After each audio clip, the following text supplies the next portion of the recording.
السلام عليكم ورحمة الله. إن الحمد لله نحمده ونستعينه ونستغفره ونعوذ بالله من شرور أنفسنا ومن سيئات أعمالنا. من يهده الله فلا مضل له ومن يضلله فلا هادي له. وأشهد أن لا إله إلا الله وحده لا شريك له وأشهد أن محمدا صلى الله عليه وسلم عبده ورسوله. يا أيها الذين آمنوا اتقوا الله حق تقاته ولا تموتن إلا وأنتم مسلمون. يا أيها الناس اتقوا ربكم الذي خلقكم من نفس واحدة وخلق منها زوجها وبث منهما رجالا كثيرا ونساء واتقوا الله الذي تساءلون به والأرحام إن الله كان عليكم رقيبا. يا أيها الذين آمنوا اتقوا الله وقولوا قولا سديدا يصلح لكم أعمالكم ويغفر لكم ذنوبكم ومن يطع الله ورسوله فقد فاز فوزا عظيما. ألا إن أصدق الكلام كلام الله وخير الهدي هدي محمد صلى الله عليه وسلم وشر الأمور محدثاتها وكل محدثة بدعة وكل بدعة ضلالة وكل ضلالة في النار. حياكم الله en cette soirée du mercredi 12 Rabi' al-Akhir 1435 de l'Hégire correspondant au 12 février 2014 bi'idhnillahi ta'ala. اليوم إن شاء الله تعالى avec le 37e cours du livre Le dogme du monothéisme de Cheikh Fawzan hafidahullah ta'ala. Donc nous sommes toujours au chapitre, si vous vous souvenez, le chapitre, le jugement concernant le fait de jurer par autre qu'Allah, la sollicitation, implorer le secours et demander l'aide d'une créature. Et, si vous vous rappelez, on a vu A, jurer par autre qu'Allah, c'était un cours. Ensuite on a vu B, le jugement concernant le fait de solliciter Allah Azza wa Jal par la médiation d'une créature. Aujourd'hui, c'est le C, c'est-à-dire la sollicitation, implorer le secours, demander l'aide d'une créature. Mais avant cela, je voudrais faire une petite révision pour le B. Une petite révision pour ce qu'on a vu la fois passée dans le B, c'est-à-dire le jugement concernant le fait de solliciter Allah Azza wa Jal par la médiation d'une créature. On avait dit, si vous vous rappelez, dans le résumé de la sollicitation, qu'il y avait deux sortes de sollicitation, tawassul. La sollicitation autorisée et la sollicitation interdite. Quant à la sollicitation autorisée, petit a, elle est de 6 sortes. La première, Inch'Allah ta'ala, solliciter Allah Azza wa Jal par ses noms et ses attributs. La deuxième, solliciter Allah Azza wa Jal par la piété et les actions faites par celui qui sollicite. La troisième, bi'idhnillah, solliciter Allah Azza wa Jal par son unicité. La quatrième, bi'idhnillah ta'ala, solliciter Allah Azza wa Jal en manifestant sa faiblesse, de nécessité et de pauvreté envers Allah subhanahu wa ta'ala. La cinquième, bi'idhnillah ta'ala, solliciter Allah Azza wa Jal par le biais des invocations de personnes pieuses et vives. Donc quelqu'un qui demande à son père, qui est masha'Allah, de lui faire des doigts bi'idhnillah ta'ala. Enfin, sixièmement, solliciter Allah Azza wa Jal en reconnaissant et en avouant son péché. Ensuite, on a vu B, la sollicitation interdite. On avait dit qu'elle était de 4 sortes. La première, le fait de solliciter des morts. Allah Ta'ala nous en préserve. La deuxième, le fait de solliciter Allah Azza wa Jal par l'honneur du prophète sallallahu alayhi wa sallam ou oui. Comme on dit en arabe, As'aluka bijahi nabiyik Muhammad, ou bijahi nabi, ou bijahi rasoul. Naam. qu'Allah Ta'ala nous en préserve. La troisième, solliciter Allah Azza wa Jal par des êtres. Ya Allah, je te demande, yani telle personne et telle personne, c'est-à-dire à cause de telle personne, que tu me donnes telle et telle chose. Naam. Qu'Allah Ta'ala nous en préserve. La quatrième, solliciter Allah Azza wa Jal par le droit d'une créature. Je te demande, Ya Allah, le droit qu'a cette personne, astaghfirullah, ça veut dire sur toi, Ya Allah, de me donner telle et telle chose. A'udhu billah, qu'Allah Ta'ala nous en préserve. Aujourd'hui, Inch'Allah Ta'ala, c'est, donc on a vu A, B, maintenant c'est le dernier cours d'aujourd'hui, Inch'Allah Ta'ala, dans ce chapitre. Jugement concernant la d'aide, l'isti'ana, et l'imploration du secours d'une créature. Ça s'appelle l'istighatha. Le jugement, quel est le jugement? Quand on demande de l'aide à une créature, ça s'appelle en arabe isti'ana. Et quel est le jugement quand on demande du secours d'une personne? Ça s'appelle l'istighatha. Donc, demander de l'aide et demander du secours. L'istighatha, Cheikh Fawzan, hafidahullah ta'ala dit, l'istighatha est la demande d'aide et de soutien à propos d'une affaire. L'isti'ana, pas si j'ai dit l'isti'ana, l'isti'ana, c'est quoi? C'est la demande d'aide à propos d'une affaire. Quant à l'istighatha, c'est l'imploration du secours, c'est-à-dire la demande de sortir d'une situation difficile, c'est-à-dire la demande pour sortir d'une situation difficile. Donc on a deux choses, l'isti'ana, demander de l'aide et du soutien, et l'istighatha, demander le secours, implorer le secours. Taïeb. Cheikh Hafidallah dit, elles sont de deux sortes. Ces deux choses, sont de deux sortes. L'isti'ana et l'istighatha sont de deux sortes. La première, c'est-à-dire la première sorte qui est permise, et la deuxième, bien sûr, qui n'est pas permise. La première qui est permise, la première sorte, c'est la demande d'aide et l'imploration du secours d'une créature dans ce qu'elle est capable de faire. C'est permise.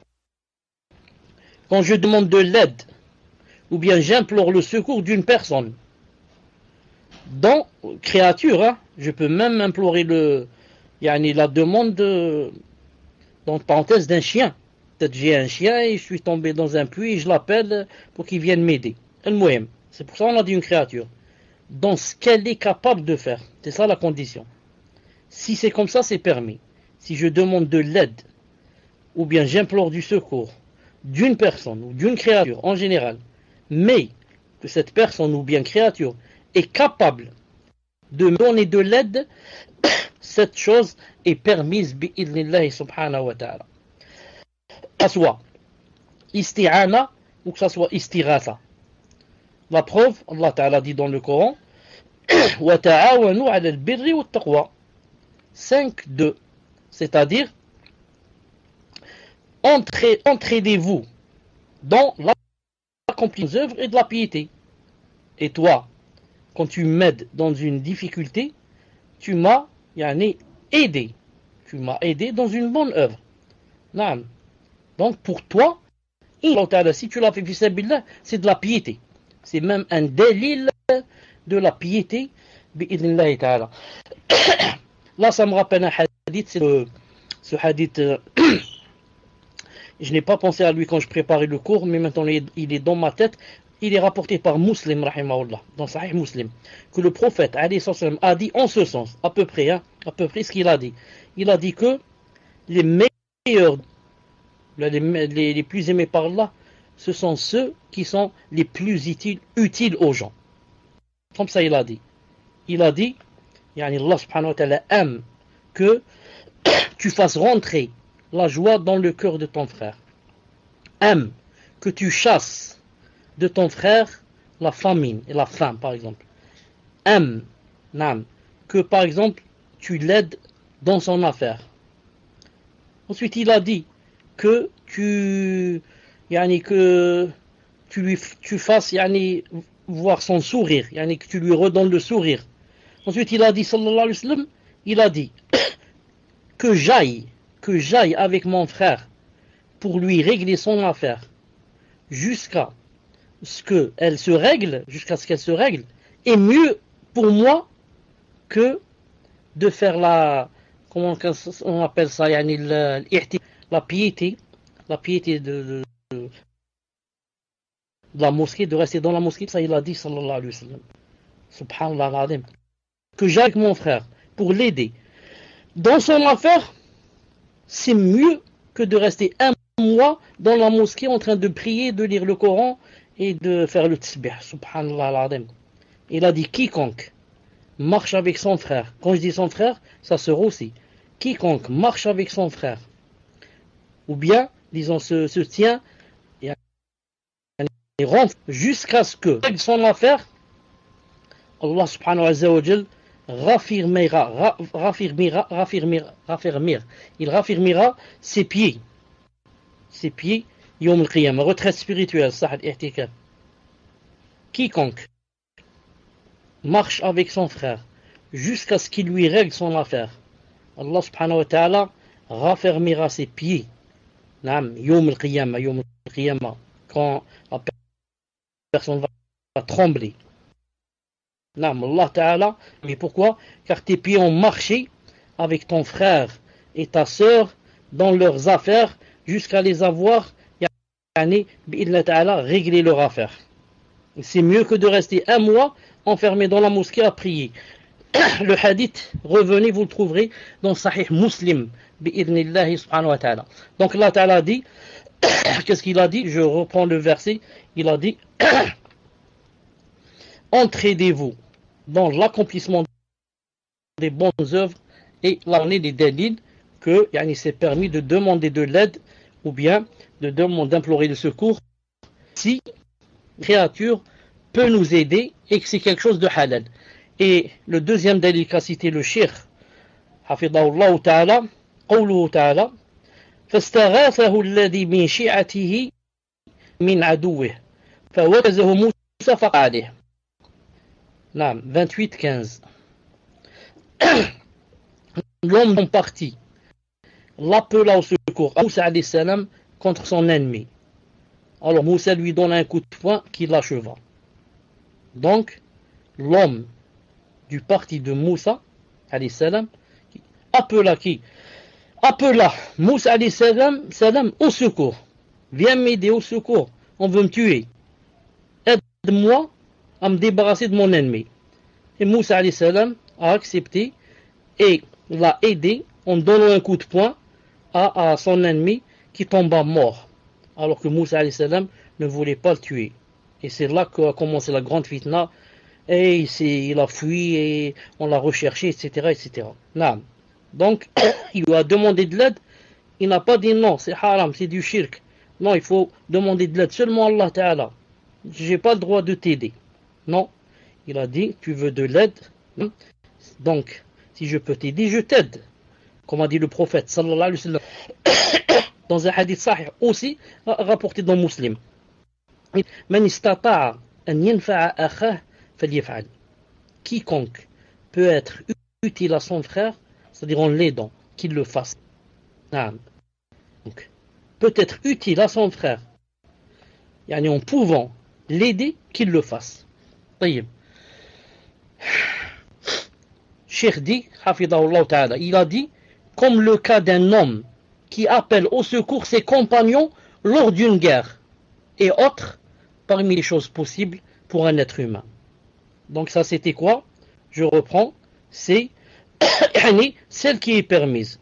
C'est celle qui est permise, c'est-à-dire la demande et l'imploration du secours du créature, ce qu'elle est capable, dans ce que cette créature est de faire.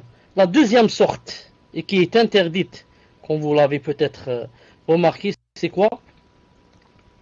La demande d'aide et l'imploration du secours d'une créature pour, avec R, pour Allah seul est capable. Son jugement, c'est quoi? Son jugement, c'est interdite et fait partie de la grande association, Shirk al-Akbar. Comme de l'aide ou bien du secours à une personne ou alors à une créature en général, mais pour une chose dont seul Allah Ta'ala est capable de te faire et de te donner et de refouler de toi ce malheur et ce problème. Tu as demandé à une personne qu'elle ne peut pas. Il a dit l'imploration du secours et la demande d'aide d'une créature pour ce dont Allah Azza wa Jalla seul est capable. Comme par exemple, et le secours des morts. Allahu Akbar. Je vais dans la tombe, devant la tombe, et je demande au mort, qui est mort, ça fait 100 ans, ou bien des millions d'années, je lui demande quoi? De m'aider, problème. Ou alors la pluie. Ou alors, comme je cite toujours, de me donner des enfants. Ou alors de m'aider à me marier. Et comme ça. Donc, comme demander le secours des morts, ou bien demander le secours des vivants dont Allah seul est capable. Comme par exemple, demander la guérison des malades. Naam. La guérison, je suis malade, je demande à quelqu'un de me guérir. Il faut bien faire la différence. C'est permis de demander de te soigner, pas de te guérir. Car le tabib, naam, le docteur, le médecin, qu'est-ce qu'il fait? Il te soigne, mais ne te guérit pas. C'est Allah Ta'ala qui guérit. Le docteur te soigne et te donne des médicaments. Naam. Mais ni le médicament, ni le médecin ne guérissent. C'est Allah subhanahu wa ta'ala qui guérit. Oh, combien de gens ont pris des tonnes de médicaments et ça n'a jamais donné un effet. Ça n'a jamais donné un résultat. Oh, combien de gens sont guéris, mais ont été guéris sans prendre aucun médicament. Sans prendre aucun médicament. Tel, donc, il demandait la guérison des malades, refouler les malheurs et repousser le mal. Je demande à une personne de repousser, ou la refouler, ou la lever, un malheur et repousser le mal. Je dis ici, repousser les malheurs. Seul Allah Azza wa Jalla repousse le mal. Repousser le mal, cela dépend. Le cheikh, hafidallah, sûrement qu'il veut dire repousser un mal que seul Allah Ta'ala peut repousser. Sinon, s'il y a un voleur dans ma maison et j'appelle mon voisin pour repousser ce mal, c'est permis. Il peut m'aider. Mais ici, le cheikh, hafidallah, veut dire sûrement c'est un mal dont seul Allah Ta'ala peut repousser. Comme par exemple, avoir un mal, par exemple, je ne sais pas, par exemple, dans le ventre, ça, je prends des médicaments, je vais chez le médecin, mais seul Allah Azza wa Jal peut enlever ce mal et le repousser. Aucune personne ne peut et ne pourra. Shirdi, cette catégorie est interdite et fait partie de la grande association Allah Azza wa Jal, le shirk al-akbar. Il y avait à l'époque, le cheikh dit, il y avait à l'époque du prophète sallallahu alayhi wa sallam un hypocrite qui offensait les croyants. Alors certains d'entre eux dirent, allons implorer secours auprès du messager d'Allah sallallahu alayhi wa sallam contre cet hypocrite. À ce moment-là, le prophète alayhi wa sallam aurait répondu,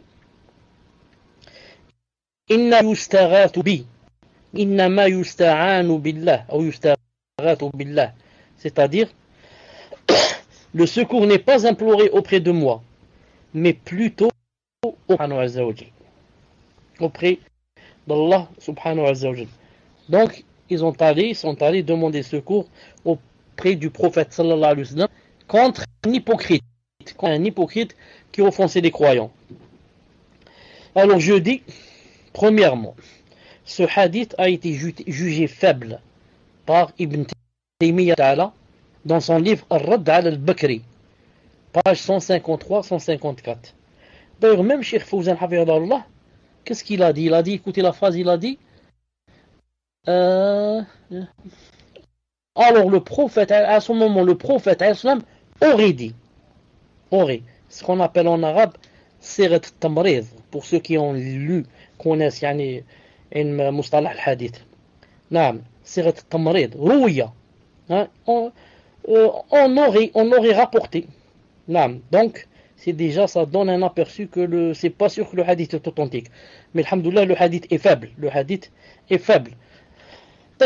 Donc, allez demander secours au prophète quand un hypocrite et lui demander de faire par exemple des doigts contre lui, c'est pas interdit. Mais le Cheikh Fawzan, hafidahullah, d'après lui il a dit, donc le prophète sallallahu alayhi wa sallam répugna qu'on utilise cette expression à son égard, même si c'était une chose dont il était capable de son vivant, car il peut faire des doigts contre lui par exemple, mais il voulait préserver le dogme de l'unicité et barrer la route à tout prétexte d'association. C'était également par politesse et modestie envers son Seigneur et pour avertir sa communauté des causes qui mènent à l'association Allah Azza wa Jal dans les paroles et les actes. Ensuite il a dit, pour terminer il a dit, si tel fut le cas du prophète sallallahu alayhi wa sallam dans ce dont il est capable. Donc quoi? Dans ce dont il est capable de son vivant. Comment alors implore-t-on son secours après sa mort et lui demande-t-on des choses dont Allah Azza wa Jal seul est capable? Question yani.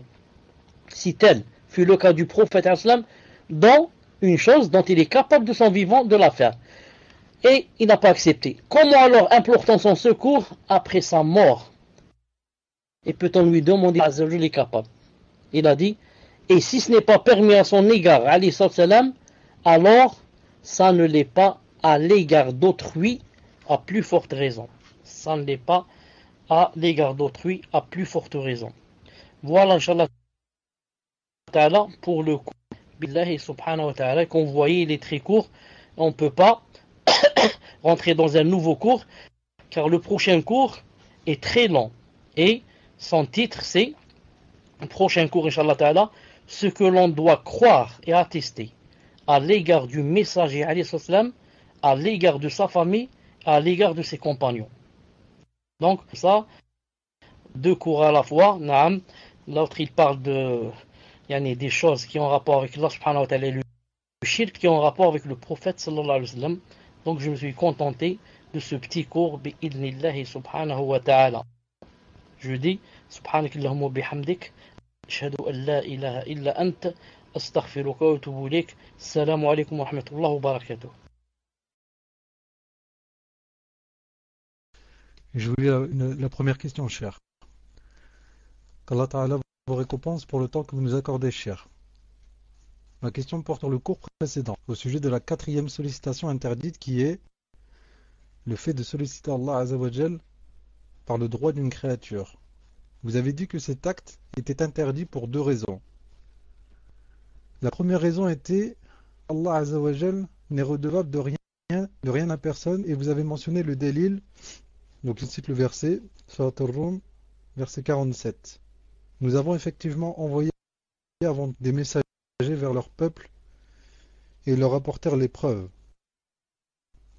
Jamais de s'y commirent les crimes de la négation, et c'était notre devoir de secourir les croyants.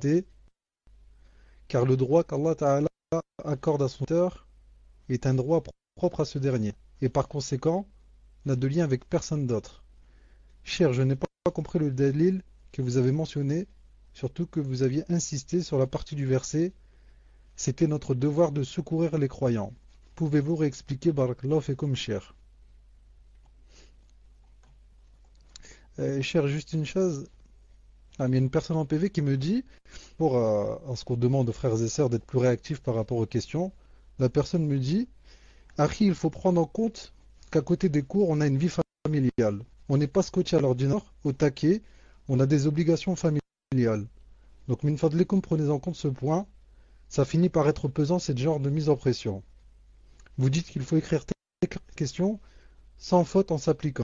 D'un autre côté, vous dites dépêchez d'envoyer la question. Il faut trouver le bon compromis, min fadlikum, la patience est une vertu. Barakallahu fikum pour le travail que vous faites. Si on vous demande à chaque fois et qu'on se répète, c'est parce que si vous regardez un long, vous êtes presque 300 personnes, masha'Allah, à assister au cours du cher. Il y a des personnes qui envoient des messages au cher en se plaignant qu'ils ne peuvent jamais poser leurs questions. Et nous, lorsqu'on vient récupérer les questions, les PV sont limités à 20. Une vingtaine, 23. Allahu a'lam. Au bout de 23, on ne peut pas aller ouvrir d'autres PV. C'est-à-dire qu'on est bloqué, les questions nous parviennent, et malheureusement, parfois on attend le cours complet, jusqu'à la fin, jusque Cheikh termine son cours, et vous ne nous envoyez pas les questions. Dans ces cas-là, pourquoi levez-vous la main si vous n'avez pas de questions à envoyer? Vous levez la main, c'est que votre question elle est prête. Vous avez des obligations, ça on le comprend bien. Walakin, quand vous levez la main, c'est que vous avez une question à poser. Si vous avez une question à poser, elle doit être prête. Sinon, c'est logique de lever la main pour poser une question si elle n'est pas prête. Voilà, quand vous quand vous appelez un cheikh et vous l'avez au téléphone, vous avez déjà votre question. Vous lui donnez directement la question. Vous lorsque vous êtes avec lui, pour lui prête, vous lui posez, il vous répond. Là, c'est la même chose, c'est ce qu'on vous demande. Faites des efforts. Faites comme. Tfadal cheikh.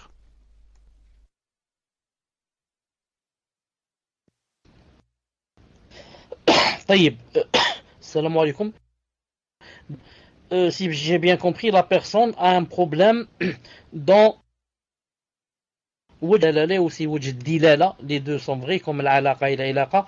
المهم, dans le verset qu'elle a cité, c'est-à-dire elle ne comprend pas comment on a dit que yani, le droit d'Allah subhanahu wa ta'ala. Est-ce que c'est ça qu'elle a cité, le verset que tu as cité? C'est ça son problème, donc elle n'a pas compris comment yani, on doit yani, quel est yani, comment se trouve la preuve dans ce verset, c'est ça. Ah.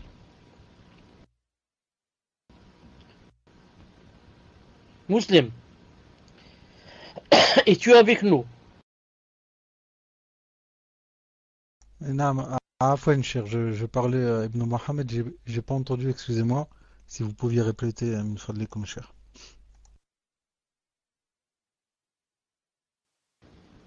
Donc je disais que d'après ce que j'ai compris, que la personne voudrait une explication par rapport au verset qu'elle a cité,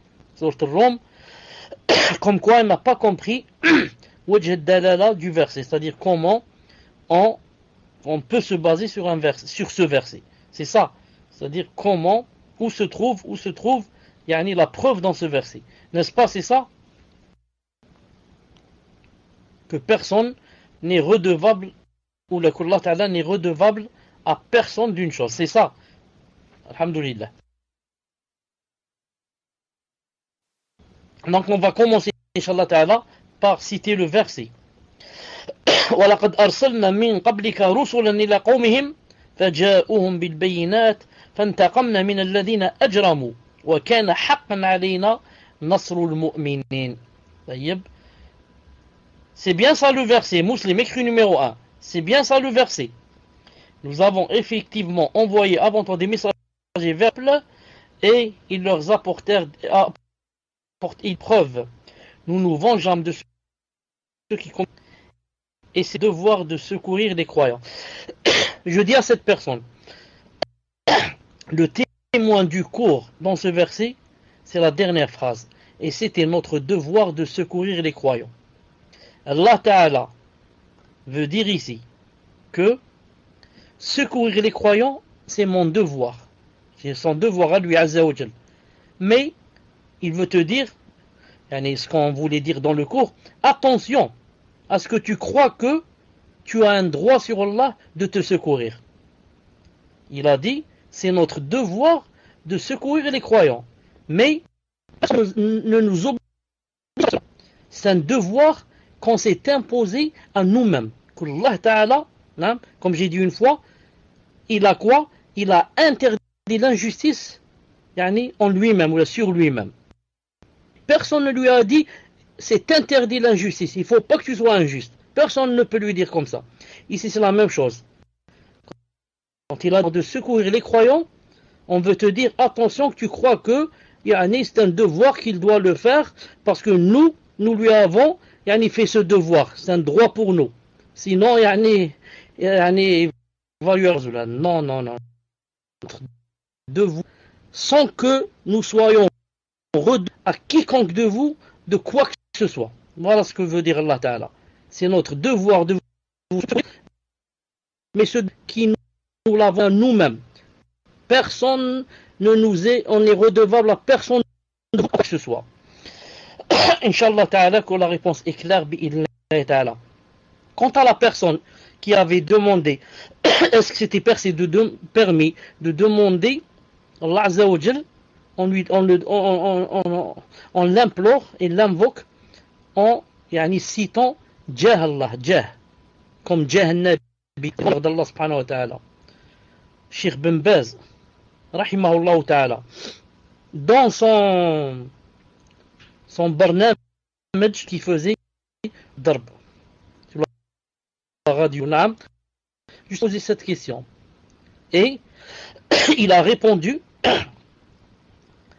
dans Su'al Thani, la deuxième question, Su'al Thani ou Salaton, la 32e cassette, numéro 325.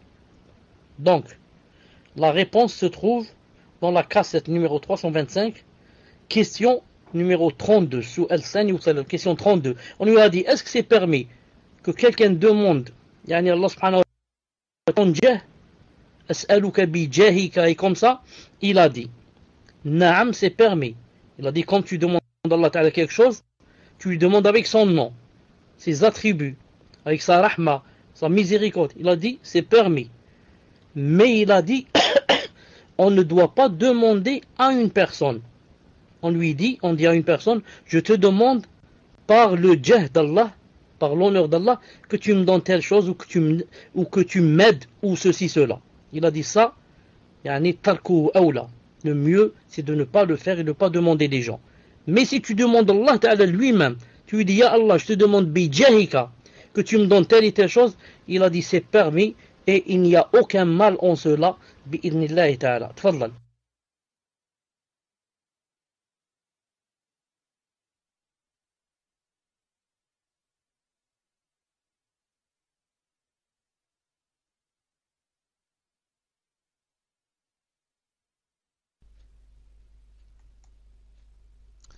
Non, cher, concernant les questions, on fait comme la dernière fois, c'est-à-dire on les numéros de 1 à 20, non, autrement. Donc, question suivante. Hafizakumullah ya Sheikhana, ce qui concerne le cours sur Mamnou' wa Mashru', le tawassul Mamnou' qui est demandé par le biais de l'être créé, est-ce que cela concerne le fait de demander à Allah par une personne, par exemple, ou par an, donne-moi, ou par une autre de ses créatures. Par exemple, oh Allah, par les 7 cieux que tu as créés, est-ce que c'est bien cela? Pouvez-vous donner des exemples? Wa jazakumullahu khayran. Tfadal Cheikh. Là, il y avait des coupures. Je n'ai pas bien entendu la question. Si c'est possible de répéter, barakallahu fik.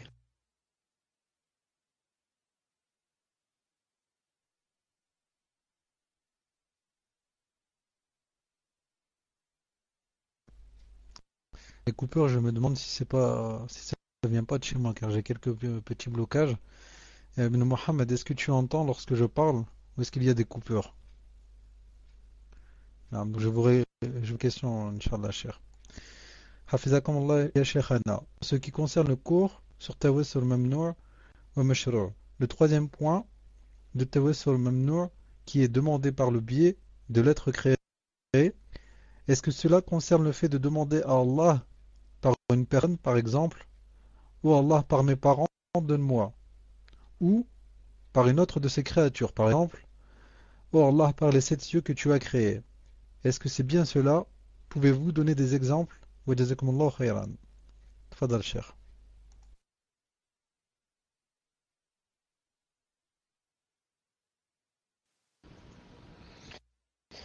Naam, c'est exactement comme a dit la personne, sauf que le cheikh ici, Fawzan, hafidallahu ta'ala, hafidahullah ta'ala, visait surtout, naam, dhawat, c'est-à-dire surtout les êtres humains.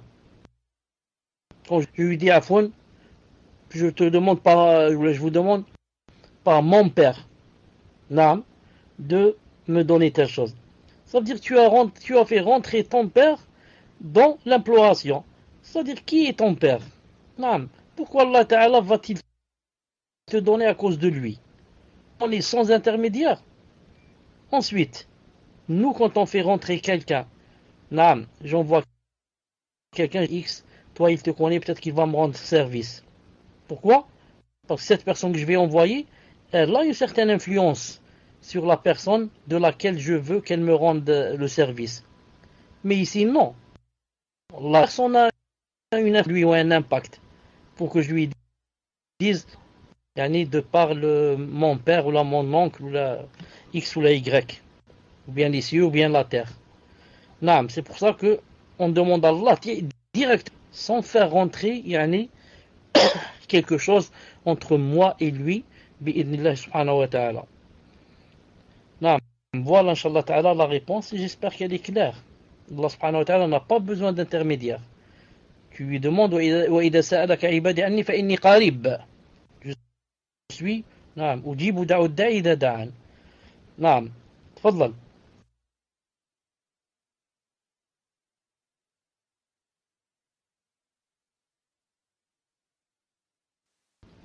Seulement, il faut faire la différence entre quand je dis, par exemple, au créateur des êtres humains, ou là au cieux, du traiteur du paradis, de me donner telle et telle chose, ça c'est permis. J'ai cité de l'Azza wa Jal par c'est je veux montrer sa puissance, je veux montrer ça c'est permis. Mais il y a une grande différence entre, car là j'ai demandé à Allah en citant sa capacité de créer billah ta'ala, en citant les créatures qu'il a créées. Je te demandais à Allah ta'ala, ô créateur des cieux et de la terre, ô créateur des nujum, comment ça s'appelle nujum en français, des étoiles, des galaxies, ô créateur de ceci, de me donner. Mais je n'ai pas dit, je demande par la galaxie et par l'étoile que tu as créée de me donner. Non. Il y a une grande différence entre les deux, bi'idhnillah ta'ala, pour celui qui médite. Tfadlal.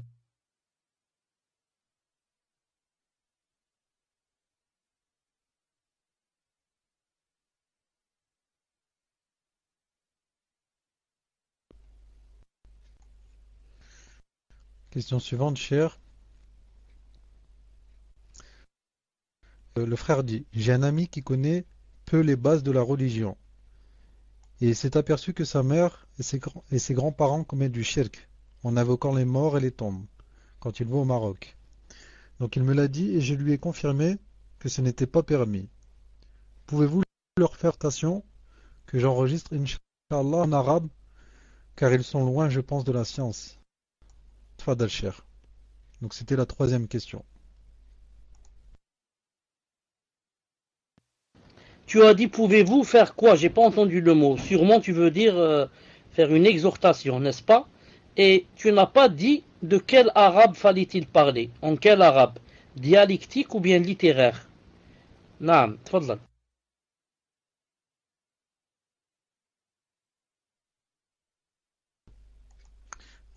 Je pense au dialecte, mais je vais demander au frère qu'il me confirme.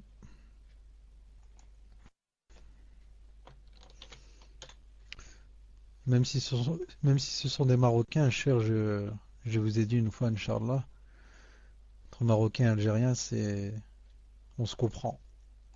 Et entre Marocains et Algériens, on se comprend, c'est à peu près la même chose.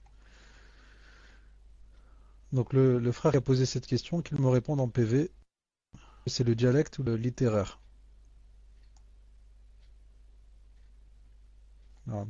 Donc il demande que ce soit littéraire, cher.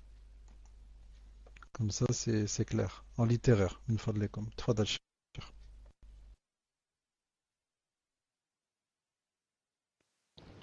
بسم الله الرحمن الرحيم والصلاة والسلام على أشرف المرسلين. إخواني نعم الذين يسمعون كلامي هذا بتقوى الله سبحانه عز وجل وأن يخشوه وأن يعلموا أنهم ملاقوه ولا بد. وإذا لقي الله عز وجل بكل معصية ما لم تكن هذه المعصية شركا بالله عز وجل فإن رحمته عز وجل تغلب غضبه بإذن الله عز وجل. لكن إذا لقي الله عز وجل وقد وقع في الشرك ولم يتب منه فإنه وقع في أمر عظيم وأمر جلل وخطير جدا. سبحانه وتعالى إن الله لا يغفر أن يشرك به دون ذلك لمن يشاء. قد صرحت الآية أن الله عز وجل لا يغفر لمن أشرك به، وأصرح من هذا أن الله عز وجل حذر نبيه صلى الله عليه وسلم فقال: ولقد أوحي إليك وإلى الذين من قبلك لئن أشركت ليحبطن عملك ولتكونن من الخاسرين.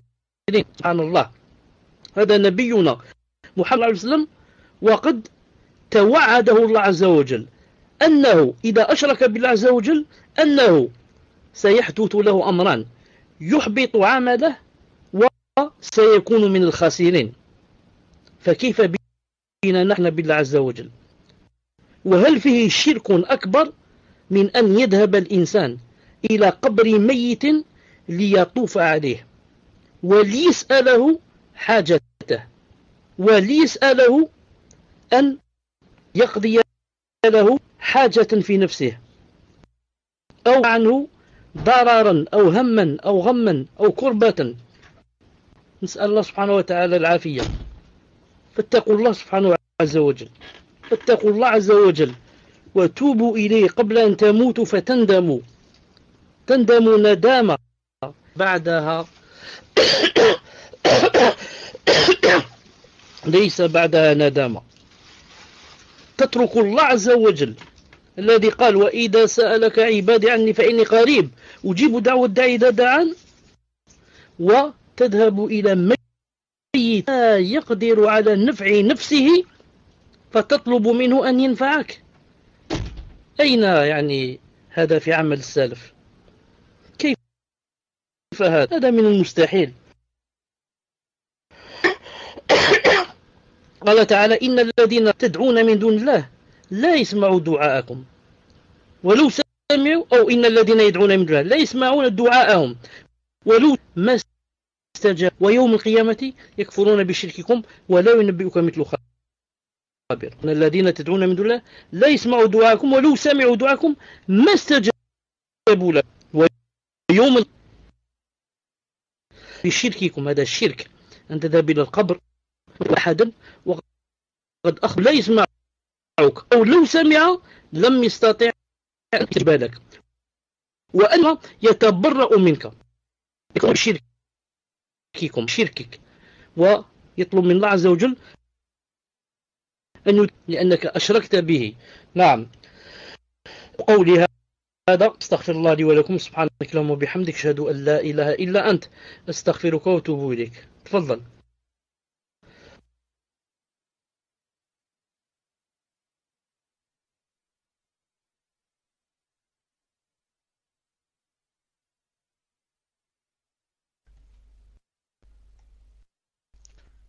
Question suivante, cher. Donc, quatrième question. Ahsanallahu ilaykum, cher. Allah fikum pour ce cours bénéfique. Un frère est autorisé dans le cas où cela entre dans ses capacités. Mais est-ce que l'on est récompensé par Allah si dans ce genre de situation, on décide de se passer de cette aide en se débrouillant seul, en mettant notre intention de vouloir plaire à Allah et en se disant: je ne demande qu'à Allah, quelle que soit la chose, même Fadashir.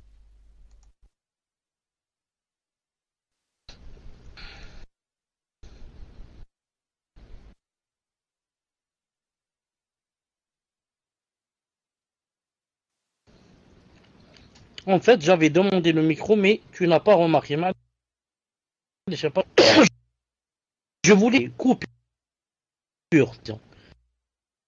Je n'ai pas bien question. Et je pense que, Allah Ta'ala, vous aussi, vous m'entendez pas bien maintenant. Ça, je pense que vous aussi, maintenant, vous ne m'entendez pas bien. Allah Subhanahu wa Ta'ala. Est-ce que vous m'entendez maintenant bien? Ou bien, il y a des coupures? Alhamdulillah, maintenant c'est mieux. Hmm. Donc, Muslim, Smahli, il y avait des coupures. Ensuite, demande aux gens, est-ce qu'ils voudraient par exemple que je aujourd'hui, je réponde aux questions en arabe littéraire. Dis-leur peut-être que ça les aiderait à bien comprendre l'arabe, etc. au lieu que je réponde en français. Tfadal.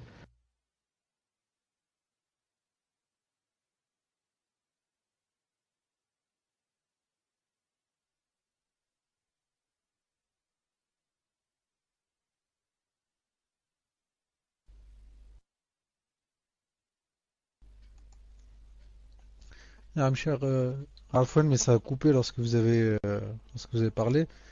J'ai entendu arabe littéraire au lieu de français et Tfadal Muslim.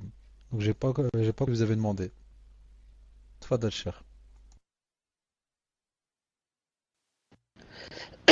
J'ai dit, est-ce que vous préférez aujourd'hui, par exemple, spécialement aujourd'hui, que je réponde seulement en arabe littéraire au lieu du français? Qu'en pensez-vous? Tfadal.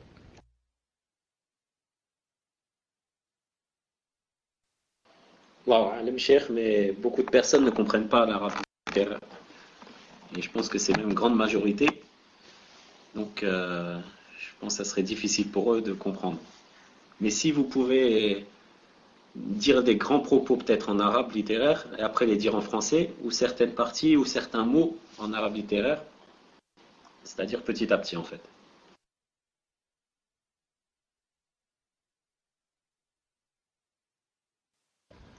D'accord, j'ai compris.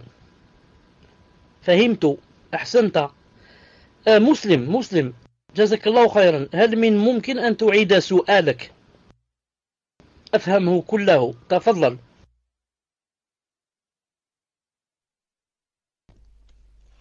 Ah, mes chers, je vous la répète, Inch'Allah. Donc le frère dit, Ahsanallahu ilayk. Barakallahu fikum pour ce cours bénéfique. Vous avez dit que la demande d'aide auprès d'un frère est autorisée dans le cas où cela entre dans ses capacités. Mais est-ce que l'on est récompensé par Allah si dans ce cas, on décide de se passer de cette aide en se dédouanant seul, en mettant plaire à Allah et en se disant je ne demande qu'à Allah, quelle que soit la chose la plus simple. Hayakumullah. Cher.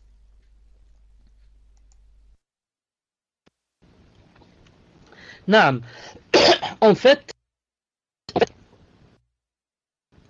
n'ont pas tous le même niveau dans la foi et dans la piété et dans le tawakkul et dans le fait de mettre ses affaires entre les mains d'Allah subhanahu wa ta'ala.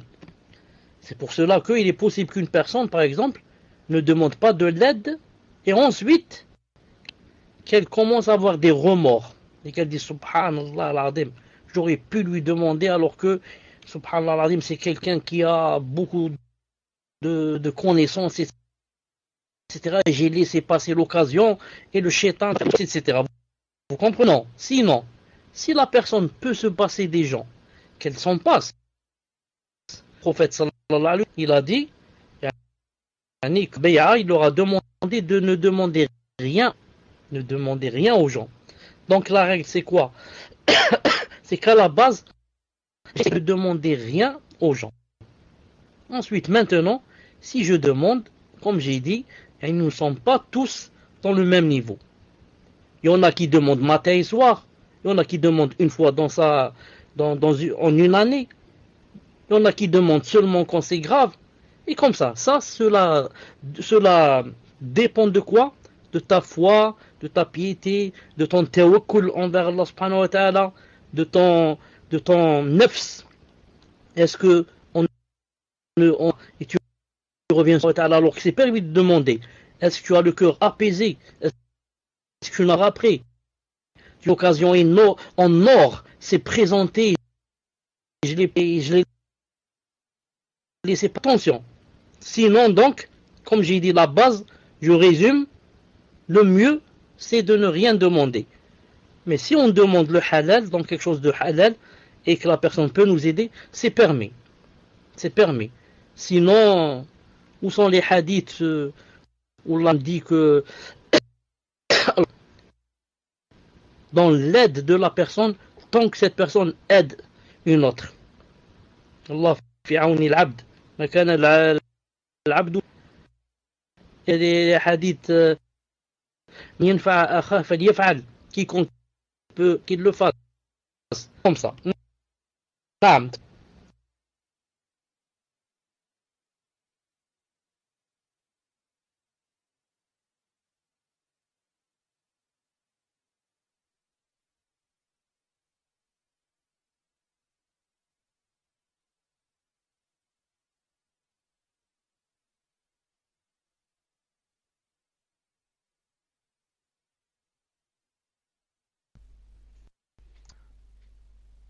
Question suivante, cher. Un frère dit: je pense me marier à une sœur qui est également favorable. La sœur va avoir un gène amoureux. Je voudrais savoir si vous avez un conseil à me donner. Est-ce que ce type de mariage est encouragé ou déconseillé? Je ne pense pas religieux élevé, ni une foi forte. Dois-je refuser de me marier avec elle et l'encourager à trouver un homme avec un meilleur niveau religieux que moi? Est-ce que la sœur doit se soigner auparavant? Est-ce que le djinn peut chercher à se vendre mes enfants d'un précédent mariage? Vous pouvez m'informer dans ce type de cas, qu'Allah vous récompense pour les éclaircissements que vous pourrez m'apporter. Elle dit avoir un gène amoureux, cher.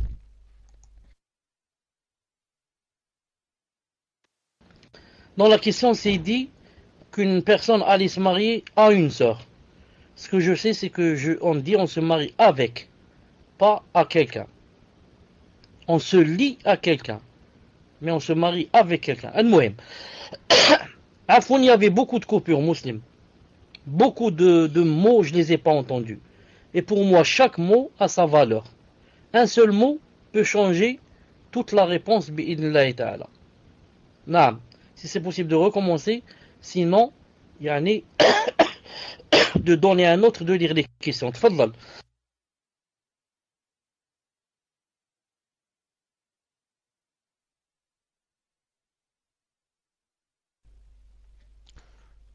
Non, mes chers, je vais donner la question au frère Ibn Mohammed. Et on va essayer, Inch'Allah, le problème vient de chez moi. Ou si ça bloque chez vous.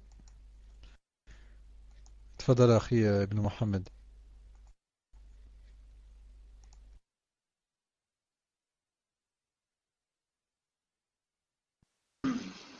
Bismillah wa salatu wa salam ala rasulillah. Donc je reçois la question, cher.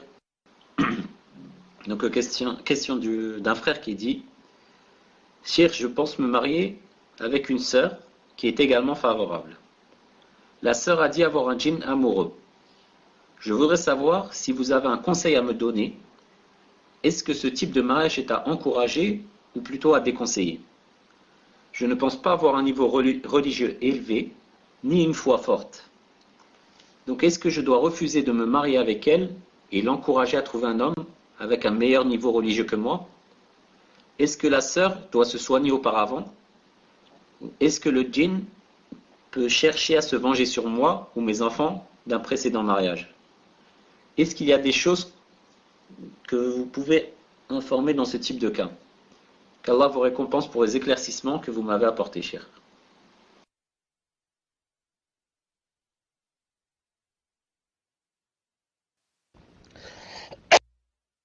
Cette sœur, bi'idhnillah subhanahu wa ta'ala, de se soigner avant de se marier, bi'idhnillah ta'ala.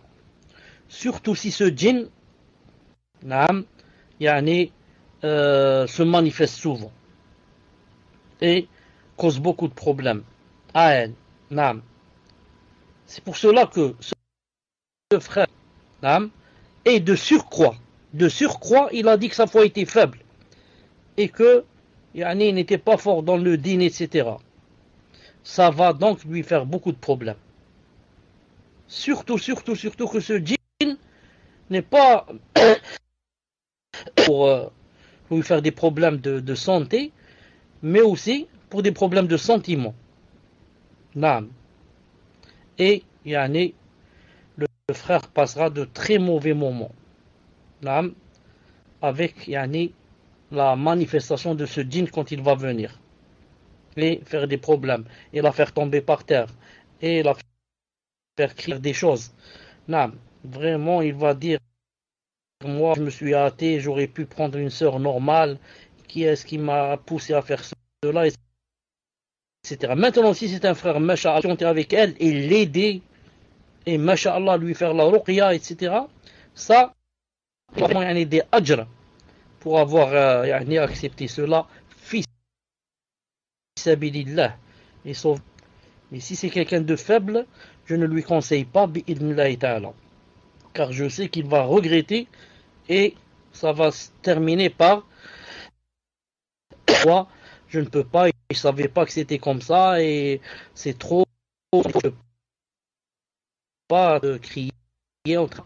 Moi, je ne peux pas. Naam. Wallahu ta'ala alam, c'est juste un contre à son petit frère. Lorsque le frère Ibn Muhammad dit, c'est mieux. Naam, aucune coupure bi'idnillah. Aucune coupure bi'idnillah ta'ala.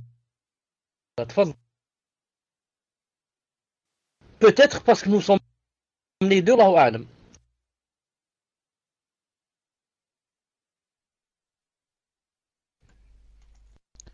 Donc, Akhi Ibn Omar a compris, Inch'Allah. Je te fais parvenir une question. Et c'est toi qui seras le lecteur. Tfadal Akhi.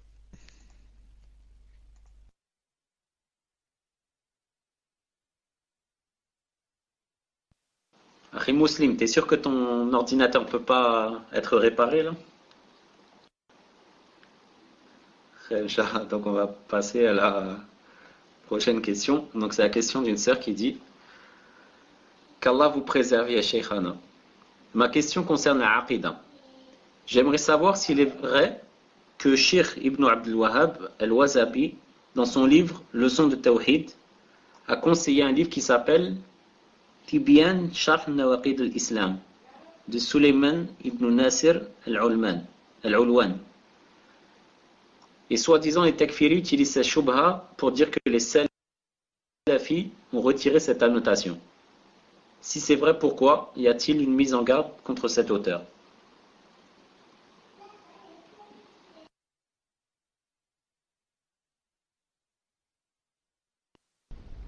Je n'ai pas de connaissance dans cette chose qui a été citée, bi'idnillahi subhanahu azza wa jal.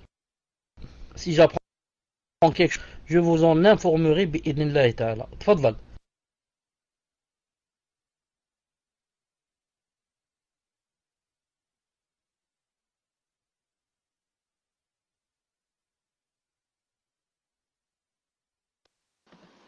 Question suivante. Question d'une sœur qui dit: Ahsanallah ilaykum Cheikh.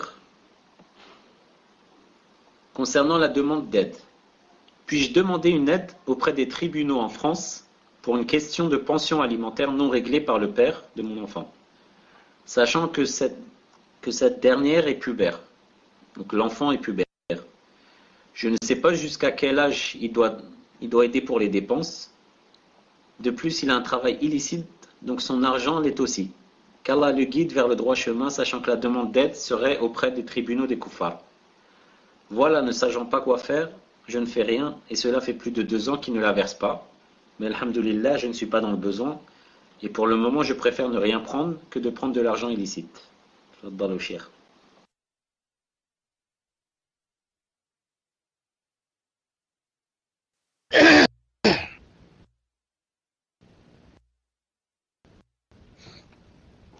Il y a deux choses à savoir ici, Inch'Allah ta'ala. La première, par rapport à deux tribunaux des kuffars. Cheikh Al-Albani, Allah ta'ala a dit, un grand savant d'Arabie Saoudite, on dit quoi? C'est permis dans deux conditions. La première, quand je suis dans ce qu'on appelle la contrainte. Je n'ai pas de solution maintenant, il me reste seulement le tribunal des kuffars. La première.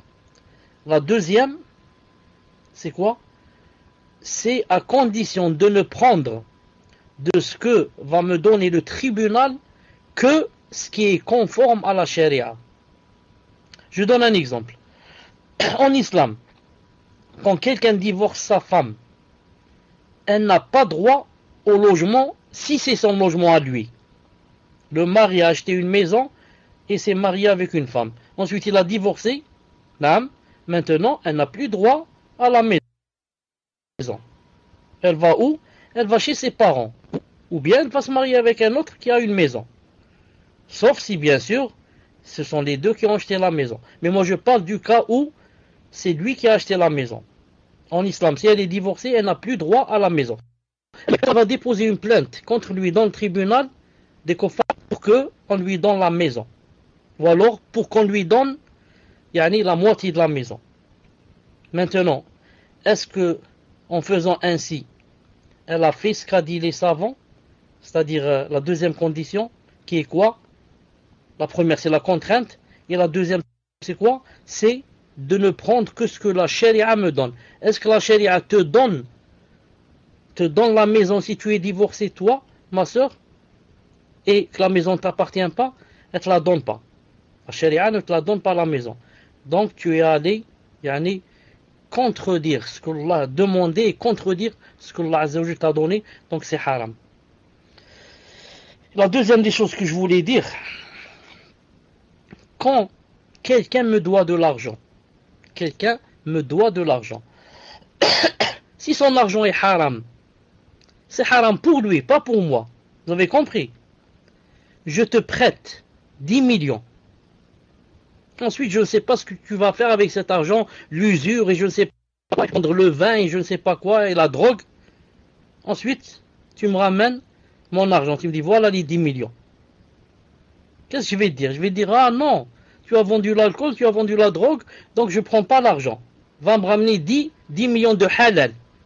Il va dire, alors, laisse-moi tranquille. Et il va faire venir 2 témoins et leur dire, vous êtes témoins que je lui ai rendu ces 10 millions, il ne les a pas acceptés. Il m'a dit que je fais le haram. Et il ne va plus te les rendre. Et comme ça, jamais personne n'aura ses droits. Je dis, quand quelqu'un, je lui dois de l'argent, et son argent c'est haram pour lui, pas pour moi. Pourquoi? C'est pas moi qui ai fait le haram. Moi j'ai fait du bien, je lui ai prêté de l'argent. Maintenant, si cet argent a été volé, si cet argent a été escroqué, dans ce cas, je n'ai pas le droit de le faire. Pourquoi? Parce qu'ils ne lui appartiennent pas à lui. Ils appartiennent à celui qui a été volé et à celui qui a été escroqué. Dans ce cas, si je suis au courant, je n'ai pas le droit de les prendre. Mais si il ne les a pas volés, ni il a fait du haram, en faisant l'usure, en vendant des choses, dans ce cas, je les prends, et quoi? Et c'est lui qui a quoi? C'est lui qui a les péchés, car, comme on dit en arabe, ça rentre dans le haram li kasbihi, pas le haram li aynihi. Voilà, Inch'Allah Ta'ala, la grande différence. Et beaucoup de talibouins ne savent pas ça et ont des choubha et te disent son argent est haram et ceci et cela. Naam. Tfadal.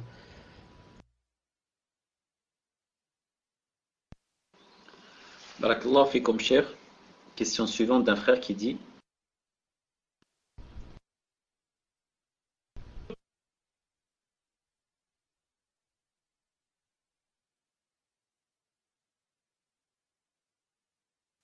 Je disais juste avant d'aller à une autre question, pour fortifier, peut-être certains ont aussi des choubouettes. Est-ce que vous m'entendez?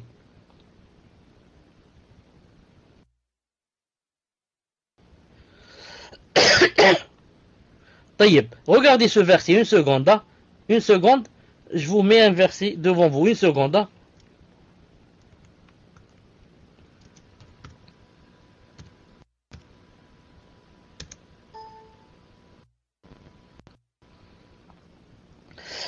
Regardez ce verset. Allah Ta'ala est un des interdits, parlons des juifs, qui est pourtant interdit, et parce qu'ils mangent illégalement les biens des gens. Ils vont préparer. Il les a accusés. Vous m'entendez? 2. طيب, donc, je sors et je reviens, Inch'Allah Ta'ala.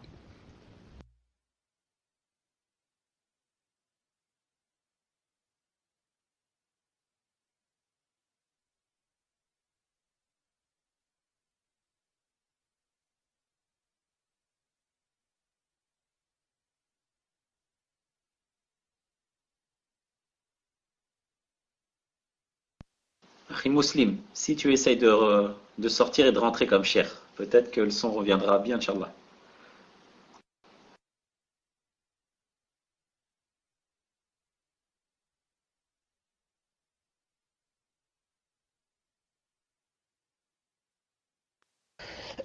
Regardez le verset, vous m'entendez?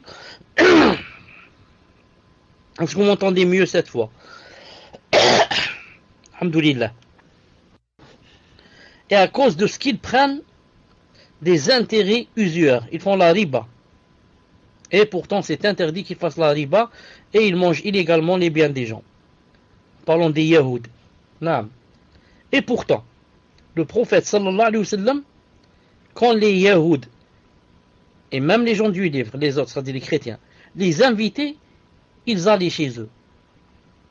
Et pourtant le prophète, d'après vous, il ne savait pas que les gens du livre qui font les intérêts et qu'ils mangent illégalement les gens des biens. Donc leur argent est haram, ça. Et peut-être quelqu'un va dire, oui, c'est haram qu'ils fassent cela, mais pour eux, dans leur cœur, ils disaient que c'est pas haram. C'est pour ça qu'on peut manger chez eux. Contrairement à un musulman qui sait que c'est haram. On dit non, c'est pas vrai. Parce que Allah Ta'ala dit dans ce verset, il a dit, à cause de ce qu'ils prennent comme intérêt, qui leur était pourtant interdit. Donc eux aussi, c'est interdit qu'ils prennent l'usure. Et c'est interdit qu'ils mangent les biens des gens. Et malgré cela, le prophète sallallahu alayhi wa sallam allait manger chez eux. Et il est mort en mangeant chez une juive. Il n'a pas dit, elle fait l'usure et son argent c'est haram. Et il vendait et achetait des juifs. Leur vendait des choses et achetait d'eux. Il n'a pas dit, maintenant quand ils vont payer, ils vont me donner l'argent de l'usure. Et l'argent, non. Pourquoi? Parce que le haram ici, c'est le haram li kasbihi. Le haram qui se trouve pas, c'est pas l'argent qui est haram, c'est ce qu'ils ont fait qui est haram. Et qui a fait? Ce sont eux qui ont fait, pas moi. C'est lui qui a fait l'usure, c'est lui qui a les péchés, pas moi. L'argent en lui-même n'est pas haram. 1 euro ne peut pas devenir haram. 1 euro c'est une pièce. C'est une pièce en fer. Ou alors peut-être un billet. Et le billet ne peut pas être, on ne peut pas dire d'un billet, ce billet est halal, ce billet est haram. Mais qu'est-ce que tu as fait avec ce billet? Et qu'est-ce que tu vas faire avec ce billet? C'est ça qui peut être haram ou halal. Tfadlal.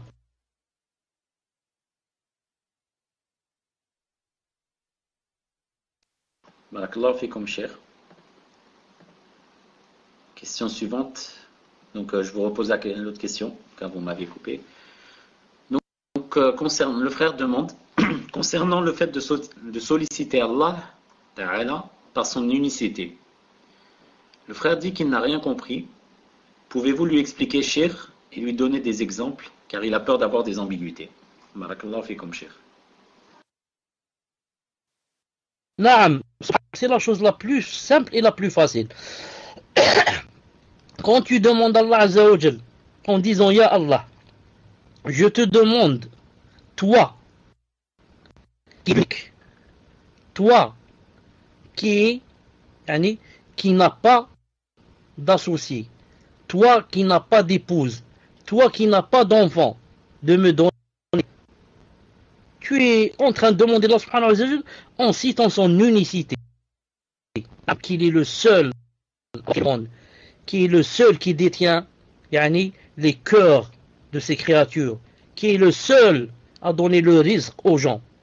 Et comme ça, tu es en train de lui demander de par son unicité, en citant le tawhid.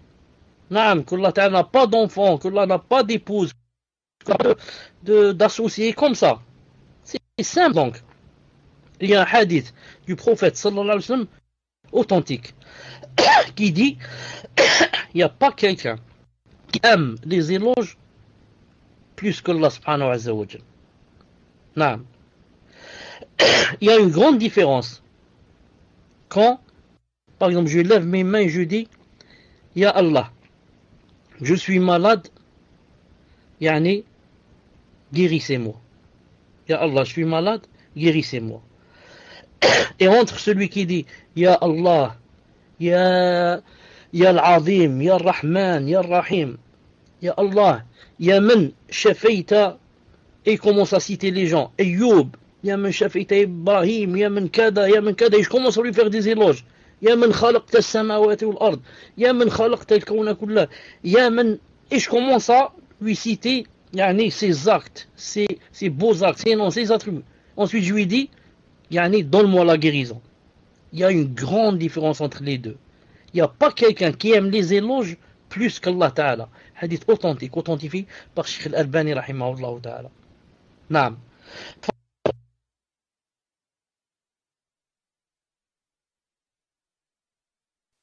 Barakallahu fikum, cher.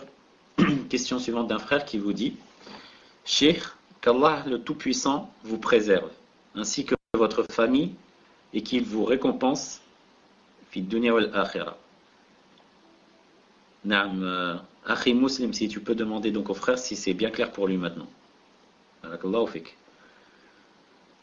Donc après, Cheikh, avoir fait dua pour vous, votre famille, pour les admins et pour l'ensemble, on lui dit Amin wa iyyak ya akhi.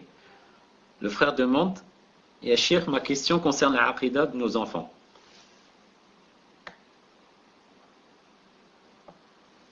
Comment la préserver et éduquer nos enfants enfin, non. Parce que la fenêtre remonte quand Muslim est rentré.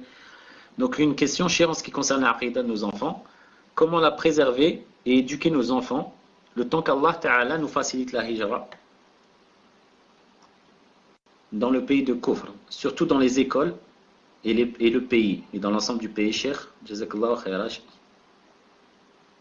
Enfin, la fenêtre remonte à chaque fois que Muslim rentre et sort. Et le frère finit en disant c'est un frère qui vous aime Allah. Donc, Cheikh, comment éduquer les enfants et leur préserver la aqidah pour les personnes qui sont fi bilad Kufr en attendant qu'Allah Ta'ala leur facilite la hijra, et notamment par rapport aux écoles et donc à l'ensemble de ce qui peut se trouver dans le pays. Barakallahu fikum, Cheikh.